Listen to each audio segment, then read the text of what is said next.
Ma'am, relax lang tayo. Ang alam nyo, hindi nagsisinungaling ang mga bata! Sila nga panununtok, pananakal, pagpalo ng bed, kasi nungalingan lahat yun! Yung mga kapatid ko na mismo nagsusumbong sa akin, Ben! Kung gusto mo yung mga kapatid mo, dahil napalaki ko na sila! Sabi ko pa sa'yo, hindi kita masisisi kung talagang na-inlove ka sa kanya! Hindi na nakakalawi! Hindi na kaya maalis na! Tapos palalabasin pa, mga nagsisinungaling kami! Hindi si mamang ka. Kanina, habang binabasa ko po itong liham, galing po sa isang bata, naiyak po ako at the same time, kumalabog po ang aking dibdib bilang isang ama. Itong bata sumusulat sa kanyang mami, "Since uncle arrived, this place does not feel like home anymore." Si uncle, meaning stepfather. I have to be constantly tense because he could shout at you anytime. There are times that we would suddenly scream and he would get angry at us. Rather than talking to me quietly about mistakes that I've done, he would scream at me and sometimes slightly box me. His scream could be heard by the neighbors, and I say this because at many times when he would do this, I remember when he destroyed Jessie's Monopoly. Ikaw ay umalis na, lumayas ka dahil hindi mo na maatim yung ginagawang pananakit sa'yo at sa mga kapatid mo nito Major. Opo. Si Major, nabahagang buntot, inabot ng kaduwagan, binabaan po tayo ng telepono. So ang gusto mangyari, ma-rescue natin yung dalawang pangkapatid, yung bunso at saka yung 16 years old. Opo sir, saka mapaalis din po sana po yung living partner po ni Mama. Ngayong araw mismo ito, trust me, wala na sa pamamahan yan, itong balasubas na Major na Now, we have rescued your youngest child. He's with your daughter. So, how are you feeling right now that your children are safe now? I'm very, very happy. Sir, are you aware that your children were being abused by their stepdad? First time, I don't know, when 2010, something like that, 2009, but somebody talked to me, said, this Celia Nona community have a boyfriend in the police. And the police together, I not believe. A lot of people tell me also, I also not believe. Talk to me that time, then I know. Pag nagsusumbong po kami, ma'am, sa kanya po. Sir, when was the last time you visited here in the Philippines? Hindi po kami nakapagkita. Wala po yung banding po kami sa labas, ganun. Wala po. Yun, pinipigilan din po kami before. Si Mama po kasi yung nagdadrive sa amin before to and from school, ganun po. Pero nag-visit po si Daddy before po sa school. Ay, na lang niya kayo pinupuntahan. Opo, hindi po kami nakakalabas na magbanding po sa labas, ganun, hindi po. Ma'am, pinagbawalan pa nga po niya yung daddy ko na mag-visit po sa kapatid ko po na nasa Baguio. Parang binilin po niya sa school na bawal daw po siyang pumasok. Kaya sobrang nasaktan po yung daddy ko na, ma'am. Consistent naman yung communication niyo through Ni daddy po. Yes, po. Facebook? Yes, ma'am. Oh, consistent naman siyang nagbigay ng Mag-support, yes sustento po. Opo, opo. sa Sa amin po. magkakapatid. Yes, Okay. po, ma'am. Daddy, do you have any plans to come back here in the Philippines and bring the four of us there in Singapore to stay? Yes, I have plan is like that. I want my four children. Do you personally know retired police major Henyoso? I don't know why Cecilia Amoiti, this girl very love this. Hindi din daw po niya maintindihan kung bakit mahal na mahal daw po ng nanay namin. Yung lalaking yun po. I don't know why. Pero personally, hindi po niya kakilala po. Alam lang po niya na yun po, nag-cheat daw po sila before. Kasi may asawa nga po si Henyoso po. Do you have anything to say, Daddy, to us, your children? I love all of you. I love I you. want you together with me. Oh. You is my love. Oh. My heart. Are you willing to support us, Daddy, if we file a case against Henyoso? Yes, of course. Meron ka kasing nasabi sa akin na meron pang ibang case itong si uncle nyo. So, ano ba iyon? Noong 2018 po kasi, yung pinsan ko pong lalaki, iniwan po sa amin para alagaan po ni Mama. Pero meron pong isang time na sinampal po siya. Tapos po yung baril po nilalagay po sa dito po, sa may private area. Tapos pinapalaro po yung baril po sa kanya. Pag iiyak po siya, ganun, sasampalin po niya, sasabihin po niya na walang iiyak-iyak pag nandito ako. Kahit nakaharap yung mami mo, ganun. Tapos nung bumalik dito yung mami niya, tsaka lang nalaman na ganyan yung ginagawa. Opo. Ano yung naging aksyon ng magulang niya? Tumakas po agad sila, ma'am. Umalis po agad sila ng bahay po. Dumiretso po sila sa police station para po i-blotter. Tapos, papuntang kaso na po sana. Kaso nakaschedule po ulit siya na mag-flight po papuntang Saudi na po noon. Kailan ba ito nangyari? Ma'am, 2018 po. February 11, ma'am. So, in short, hindi na pursue yung case. Opo. Kaya nung nalaman po nung tita namin yung sitwasyon po namin, sabi po niya, pwede daw pong supporting evidence po namin ito po. Saan ba si Sir Henyoso? Kinuha naman niya po yung anak ko. May pinuntahan daw sila. Ano po ba ang nangyari? From 2012, para ma-brought out ko din po yung sakit ng loob ko sa nangyayari na to. Kasi, ang tatay nila, iniwan kami na maraming utang. So, nung iniwan kami, 13 billion po yung naiiwan. Hanggang ngayon po, nagbabayad po ako. Nakademanda po ako sa RTC. Grabe po yung ginawa ng tatay niya sa akin sa dayo alay po. Grabe po.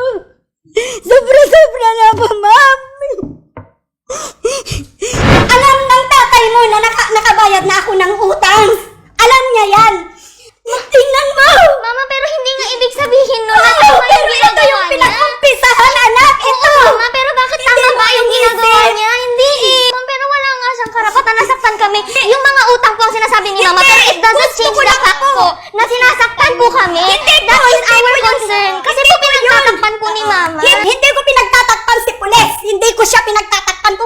siya.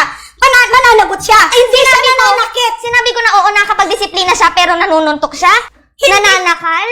Yung mga ganun ba, ma? Hindi siya nananakit. Ma, galing na mismo sa mga kapatid ko, ma. Sobra-sobra na yan, anak. Sobra-sobra na hindi. yung yung paninira mo. Ma'am, nakuha, hindi. Tama na rin yan, anak. Sabi ko na po. Hindi ko nakita nananakit siya. Nakausap ko na po yung mga bata. And then sinasabi nga nila, nakikita mo yung ginagawa ng uncle nila na sinasaktan sila. But ang nangyayari po, kumbaga, kinakausap mo within the day, tapos on the other day naman, okay na po ulit kayo. Kumbaga, nag-aaway lang kayo pero wala rin naman sa inyo. Hindi po yan totoo. So, sinungaling po yung mga bata. Hindi po yan totoo. Yung nangyayari sa kanila, hindi ko rin ma-attempt kahit na walang nangyari.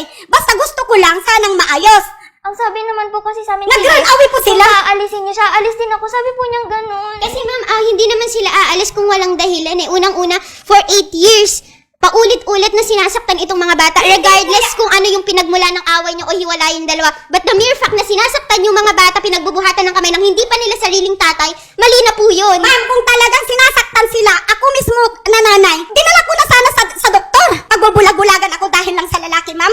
Ma'am, balik kailan po pumasok sa buhay niyo itong si Sir Henyoso? 2012 po, nandito na po siya sa bahay po. Grabe na yung ginagawa sa mga bata. Nabasa niyo naman po yung letter, di ba? Ganito, kasi ang grabe po na sinasabi ninyo, yung maraming pasan, payat na payat, hindi nakakain, natutroma. Yes, malusog sila physically but emotionally. They are drained dahil sa nangyayari dito kasi they are emotionally abused, psychologically abused. Base sa interview rin namin kahapon sa kanila, mababakas mo na yung pagmamahal pa rin nila sa'yo nandun. Pero ang gusto talaga nilang mangyari is yung ilayo kayo doon sa abusadong yung ka-live-in partner. Sila rin ayaw na rin nilang sumama. Mabal na intindihan po na kumbaga sinabi niya na nung dumating dito si Uncle, hindi na niya naramdaman yung pamilya dito sa tirahan nyo. Are you aware po ba sa ganoong sinabi ng anak nyo? Yun sa 14 years old po na yun, sa tingin nyo, magagawa yun ng isang batang dinidisiplina lang kamo? Ikaw ma'am, bilang isang ina, mararamdaman mo yung sakit na nararamdaman ng bata. Kung talagang nagkikare ka na, doon sabihin na natin, oo, sinusubaybayan mo, pero the mere fact po na ganun yung ginagawa ng live-in partner mo sa mga bata, hindi pa po ba kayo action? Lalo na may letter na handwritten pa yun. 2 pages pa po iyon, ma'am. Ma'am, sa letter, hindi ako naniniwala sa mga letter. Ang pinaniniwalaan ko, yung physical talaga na may medical certificate na talagang patunay na inaabuso yung mga bata. Pero ma'am, hindi mo po ba naisip na mas matindi yung epekto sa bata kapag sila ay mentally abused, psychologically abused, and emotional abuse? Oo, na-abuse na sila. Madali lang pong gumawa ng letter. Madali lang pong ma'am. Madali lang pong gumawa ng salita. Yung kapatid niya po yung gumawa nun, hindi naman po lalapit sa amin si Honey kung walang dahilan eh. May dahilan po, ma'am, kasi naibilahan nga yung anak ko ng kotse. Ilan po ba niyo pa siya materialistic? Oo, ang anak ko materialistic talaga. Totoo. Gagay. Nabuhay ko! Kaya tinatanong kita, nagbubulag-bulagan ka ba o hindi? Kasi ano eh? Nabuhay ko! Ayaw mo naman kasing aminin na talagang sinasaktan ka nga. Nakikita ko naman na tumutulong siya. Ngayon, pananakit sa amin, ayaw mong aminin, ma. Galing na mismo sa mga kapatid ko. Ano ba yun, ma? Nakikita ko din. All over the world na, honey, baby. O yun nga, ma'am. Pinapahiya niyo ako. Hindi ka namin pinapahiya, ma'am. Sa property, sige. Ma, ang sinabi ko pa sa'yo, ma, hindi ikaw ang kalaban namin. Kalaban namin dito. Bakit naman ganun, ma? Hindi naman po si mama yung kalaban namin dito eh. Ang tagal-tagal ko na po nagdadaing kay mama. Pero po pag mag-aaway sila kinabukasan, parang wala lang, tama ba yun? Tapos ngayon itatanggi niya. Yun, siguro ngayon, kung ganyan yung nangyari na hindi naging maganda yung outcome, much better talaga na kumbaga, mag-file na lang tayo ng regular filing and then i-undergo natin ng psychological assessment yung mga bata para itong sinasabi ng mama mo, mapatunayan natin na talagang inaabuso yung mga kapatid mo. Kasi ngayon si mama mo parang kumbaga, nagtanim sa puso niya na nagbubulag-bulaga siya, hindi niya ina-accept sa sarili niya na ganun yung nangyari. Pero since kayo, yun yung sinasabi nyo, wala tayong magagawa doon. Itong bahay ba, ay papaalisin mo sila, mami mo? Or Yung lalaki lang po yung concern ko, ma'am. Or, po paano umalis kapag na si po mami siya. mo ay sumama doon sa... Ma'am, wala na po kami Major. magagawa, ma'am. So, hahayaan nyo na lang. Kasi matagal na po namin siyang kinakausap eh. Unang-una naman po, nung tinanong po niya kami kung gusto namin siyang umulis, ang sabi po niya, sige, kung paalisin niya siya, sasama ako. Sabi po niyang ganun. So, kung ngayon po, paalisin po natin yung si ex-major, tapos sumama po siya, wala na po kaming magagawa. Kasi inuulit-ulit ko naman po sa kanya na hindi po siya yung kalaban namin dito, yung lalaki po. Talagang nakikita ni mami mo. Opo, ma'am. And wala siyang ginagawa. Opo. Pag-aawayan po nila, tapos kinabukasan po parang wala lang. Naging, parang routine na nga po yun. He punch you, you told me, right? Oh, di ba, ma'am?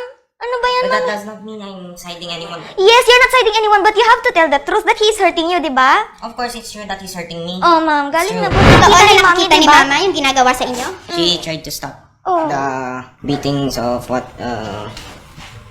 Henyoso did po.